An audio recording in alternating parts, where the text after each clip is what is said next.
মাদ্রাসায় পড়াশোনা করা এক কিশোরীকে হঠাৎ পড়ালেখা থেকে সরিয়ে আনেন তার মা।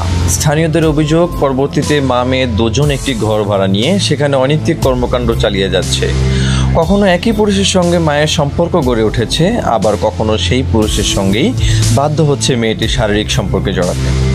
অর্থ ও টাকা লোভেই পড়ে মেয়েকে অন্ধকার পথে নামানো হয়েছে বলে এলাকাবাসীর দাবি। সমস্যা নাই বলছি তো। মাস্ক খোল, মেকআপ খোল। কি লিগা তোরা কি মামে? হ্যাঁ, মাথা উঁচু করা, মাথা উঁচু কর। অফিসগুলো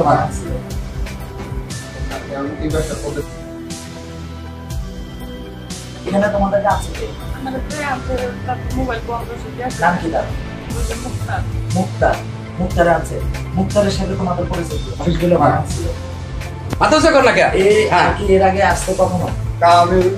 আমি ওই জায়গা থেকে আরামসে সব খাই না। কি কোনো কাগজপত্র জমা দিছে? না। তাই হচ্ছে না। কথা কর না কই? আর কখনো এরকম ভাড়া টাকা দিলেন আপনি? না, না, না। এই ধরেন আমাদের এই মাথায়। এই উপরে তাকা।